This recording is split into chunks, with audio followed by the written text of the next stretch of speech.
You are watching the New American Media. So if you're listening after the fact, you have no idea that I just said y'all. But if you're listening live, you know that I just said y'all. And I'm okay with that. I'm okay with that. My name's Brian Engelman. Welcome to Agree to Disagree. We're back with Blake, the eccentric Walley. Blake, let's get into this story here. I'll let you kind of set the table for us from Kurt Nimmo on Infowars.com. The headline reads, Treason Alert. Dems try to move gun bill forward without allowing senators to read it. This is dated from today. Pick it up from there. All right. Like the disastrous and unconstitutional Obamacare bill rammed down the throats of the American people, the unconstitutional S-49 gun bill aimed at the heart of the Second Amendment passed cloture today in the Senate with 68 votes, despite the fact senators have not had a chance to read it. So, then we have a little video here of Senator Mike Lee, who repeats that. Basically, they didn't have enough time to look at it. And so we'll now put the legislation up for a simple majority vote. Democrats have a majority in the Senate. It will be up to the Republicans in the House to derail the bill if it is passed in the Senate. Now, Republicans decided not to support a move by Kentucky Senator Rand Paul to filibuster the legislation. 16 Republicans voted with Democrats to move the bill to the floor for debate and a vote. So regardless of the enthusiasm to proceed, most senators, including ardent supporters, have not read the bill. And here we go. Well, I haven't seen the bill, so I'm going to reserve my concerns, says California Democrat Senator Dianne Feinstein told Morning Joe. I only know what people have told me. All right, I wish we were listening to the audio there. So it's pretty much, we got one more paragraph here. Andrew Johnson wrote for the National Review earlier today, says, speaking on the Senate floor minutes before the vote to move gun control legislation forward, Mike Lee urged postponing the cloture vote because none of his Senate colleagues has yet had a chance to read the entire bill. We're trying to prevent the ability of members to push through legislation before anyone has had the time to read and evaluate the language, Lee said.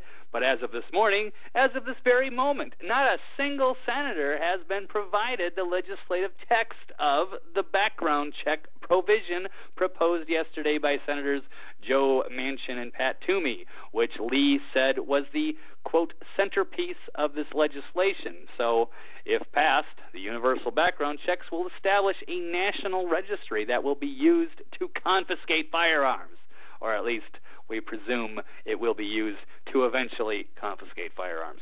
All right, that's it. I do not like a national registry. I don't like that when they came by for the census, they GPS tagged my front door. Did that happen to you? I know, but it wouldn't surprise me. I don't like being tagged and cataloged like books in a library. I don't like being I don't like being tagged or branded like cattle. I don't like being spied on by the IRS, by the NSA, by Google, by Facebook, by Yahoo, by fill in the blanks. It doesn't matter. They're probably listening to you right now while they're going through your email. And something you guys don't know, every time I call Blake, it's the only call that I make. But every time the lines pop, they click, they crack. I was talking. Actually, you know what? It's funny. I was talking about John B. Wells from Coast to Coast AM on the last segment, part 2. By the way, if you're listening after the fact, we've done 4 little segments here instead of one big show. So check out part 1 with the IRS spying into your emails. Check out part 2 about the teacher trying to indoctrinate the children about giving up their constitutional rights. And check out the 4th one where we're going to talk about this gun survey from law enforcement officers. But no, I remember, and you can go back if you want to. I forget which one it was, but I had John B. Wells from Coast to Coast AM on the program, and at some point I think we were talking about the Bilderberg meeting where John sat in for Alex Jones, and Alex was out in the field, and John was he was the guest host while Alex was out of the studio. And as we got into talking about Alex Jones, the call dropped, like right there. And we had to call him back. And John has the same experience happen to him all the time where his calls drop when they start getting into dicey material. You know, it's almost like a little way that Big Brother and Big Sister and the NSA and the CIA and the FBI and Homeland Security and Oh, I know. I'm just crazy. And the black helicopters and the UFOs and the tinfoil hats and Sasquatch. Fine. But if you I heard the old Alex Jones show get taken off the air entirely for like 20 seconds when he was talking about something really controversial, and it felt to me almost like, oh, did he accidentally just leak a big bombshell and they just shut down the show? I don't know. Careful, Blake. You can't use the word bomb, or else you might be a potential terrorist in FEMA Region 9 over here. Well, no, it was funny because it was about bombs. It was about the. He said that some of the holes in the atmosphere might have been caused by. Back in the 1960s, I guess they were setting off A-bombs in the upper atmosphere to see if they were, just to see what would happen. So I don't know if that's true, but I mean, you can only imagine all the years of being scolded for using aerosols because you were burning up hole in the atmosphere, and it was actually just caused by the Army screwing around and playing God with technology they shouldn't have been playing with. But they shut his show down right at that second. It was like, wow. Did that just happen? But anyway, it could have been a coincidence. I don't know. And then some people say the atmosphere regenerates itself, and it's nothing to worry about. So all is good. Never mind. And apparently I'm still talking to you, so they didn't shut this show down. So the show goes on, Brian. I think I was trying to play a dirty trick and mute your line while you were saying that. Now, you know what? I think both of us will have to listen during the playback to see if it actually worked the way I intended it to. I was trying to mute you out as you were saying that last piece there. So I could hear you, but you might not have gone through the feed. I hope that came out because that would have been pretty funny. See, once again, we're allowing listeners to get into the minds, the twisted, warped minds of Brian and Blake over here on Agree to Disagree. I have these two videos pulled up, but you said they were pretty short. Did you want me to play something from Mike Lee kind of explaining his position on this? Yeah, why not? I think they're both like, and that might be a minute and a half, and the Feinstein one might be only 40 seconds. These are the rights that we're trying to protect by requiring a 60-vote threshold on any new gun control legislation. And in so doing, we're trying to prevent the ability of members to push through legislation before anyone has had time to read and evaluate the language, and then tell the American people what that language means for them, what that language would mean for their rights. Unfortunately, that is exactly what we are faced with today. Yesterday, Senators Toomey and Manchin announced a new proposal that's widely expected to replace the current language on the background checks in this bill. And yet, as of this morning, as of this very moment, not a single senator has been provided the legislative text of that very provision. Because the background check measure is the centerpiece of this legislation, it's critical that we all know what's in the bill before we vote on it. As I've argued on this floor, and also in the national media and back home. Okay, that was an odd edit. But yeah, I think you should know what you're interested in. You know what I'm thinking about this? I'm like, well, that's odd. I mean, why do they care about knowing what it is before they put it out on the floor? It reminds me back, to use a classic sports reference that I've used a million times, well, without hyperbole, I've used it many, many, many, many, many times. And Blake is very familiar with my distaste for what LeBron did to the Cleveland Cavaliers basketball organization and how he did it. But this is what it is to me. He should have taken a hometown discount, a drastic one, to not get a championship. Blake. Sorry, I had to.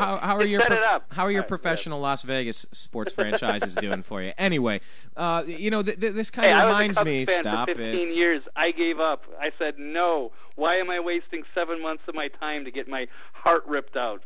Forget about it. Sounds like a bitter divorce. Hey, or the Twins watching the Twins for 6 months so they could get snuffed out by the $200 million Yankees. That's like, why do I waste this? And I got to sit there and take crap from a bunch of New Yorkers about, we beat the Twins. Like, you know what? Why do I torture myself? Why do I get emotionally involved? Just give it up. Hold on. Then why do we do this show? Why do we do this show? Because what are we gonna do to save the world, Blake? All right, something totally. To cover the issues of the day. Although I do take pleasure in getting into the bread and circus for to get these temporary moments of sanity. I'm just saying I don't get emotionally involved in the sports world anymore. All right, it's hilarious that you do, and I love to rip on you for it. It is pretty hilarious. So hilarious, I call my own show The Unhappy Hour, because I've never celebrated a professional sports championship from Cleveland. Indians, Cavs, Browns. It's been since 1964, a decade and a half before I was alive, since the last time Cleveland celebrated a professional sports championship. Anyway, it reminds me of this. You know, and it's like, well, LeBron James doesn't need to re-sign with the Cavs right now. You know, we could wait through free agent. We could wait a couple months and see what happens. Well, in a couple months, he's a free agent and he could sign anywhere. Well, you know, I mean, he could sign with no. If you intend to do it, do it.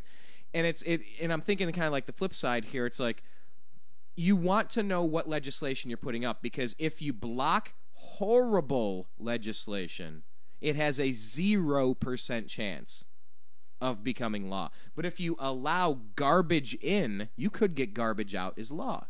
I mean, there's a lot of wild cards. There's national emergencies. There's dirty tricks. There's backroom deals. There's damning information. There's blackmail. There's 100 different ways that people can get legislation rammed forward despite the will of the people. See Obamacare.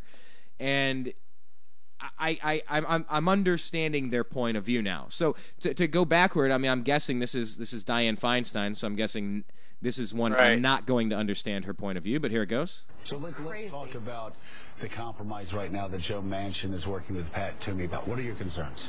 Well, I haven't seen the bill, so I'm going to reserve my concerns. I only know what people have told me. Everything is a step forward.